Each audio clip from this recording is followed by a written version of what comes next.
สบายดีตอนนี้ลังมาฮอดศูนย์หัตถกรรมบ้านสะพายแล้วเด้อหลักๆคือลังมาเรียนวิธีการตำผ้าแบบพื้นเมืองลาวเนาะเดี๋ยวเขาจะพาทุกคนไปเบิ่งกันว่ามีผ้าแบบใดเด้อ ปกติผ้าแพรตัวนี้มันจะเป็นผ้าประเภทไหนที่เขาออกมาเก็บพันคอ ค่ะท่านพ่อนี่มันเขาทำจากวัตถุดิบจากฝ่ายภายใน ฝ่ายภายในเนาะ ฝ่ายภายใน อันนี้มันหลักๆคือต่างประเทศกับคนเราที่มักไส้เนาะ จ้ะ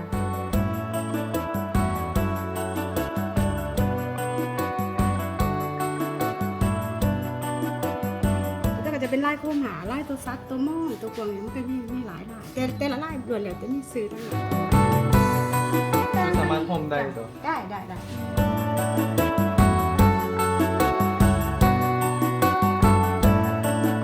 อันนี้สุดสิ้นเนาะ แม่ นี่เท่าไหร่เขาเจ้าใส่ไปงานอย่างไร ส่วนท้ายของศูนย์นวัตกรรมเขาจะออกแบบแบบว่าใส่ได้ทุกสถานอากาศเนาะ มันมีแบบสามารถตัดได้ว่าสมมติเป็นสุดผู้ชายเนาะจะแบบเป็นแพรแบบนี้นะเป็นส้มเป็นเสื้ออย่างนี้แต่เฮ็ดได้อะ ได้อันนี้เป็นผ่าลายหมีเนาะก็จะเอิ้นว่าทั้งนี้จะเอิ้นว่าเป็นเพื่อนนิการนิการก็จะเป็นแบบฝ่ายละไม้เนาะจะไม้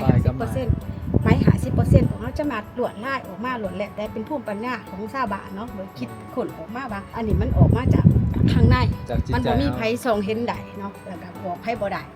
มันต้องเป็นในความมักฮะ เห็นบอกทุกคนนี่ผ้าอยู่ในนี่ก็คือฝีมือของชาวบ้านล้วนๆเลยสิ่งสำคัญก็คือเนาะหัตถกรรมยูบอนนี่แมนทำมาจากชาวบ้าน มันจะมีกลุ่มชาวบ้านของเพิ่นอีกกลุ่มหนึงเพิ่นเอามารวมตัวกันเลยเนาะมีหลายกลุ่มเพิ่นว่าแล้วก็ยังช่วยให้ชาวบ้านมีรายได้เสริม สิ่งสำคัญคืออยู่นี่เพิ่นสอนทุกอย่างเนาะที่บ่ว่าจะเป็นการตำผ้าหรือว่าลายอย่างต่างๆคือสามารถเสริมทักษะให้คนให้ชาวบ้านที่อยากมาศึกษาได้เนาะนอกจากนี้เพิ่นก็ยังแบบว่าฝากจำหน่ายบ่ว่าจะเป็นอยู่โรงแรมตลาดต่างๆเพิ่นสามารถส่งออกได้ทั่วประเทศเนาะใครสนใจเนาะหรือว่าอยากมาอุดหนุนเพิ่นอยู่ที่หัตถกรรมบัสสะพายเด้อทุกคนสิ่งสำคัญเนาะคืออยู่นี่เนาะเพิ่นจะรักษาศิลปะลาวหัตถกรรมลาวแบบดั้งเดิมเลย แล้วก็เสริมทักษะต่างๆ ความเป็นลาวเข้าไปในผ้าทุกแพรทุกผืนและผ้านี่เนาะทุกคนตำในมือเฮ็ดด้วยใจใส่ใจใส่เอกลักษณ์สุดยอด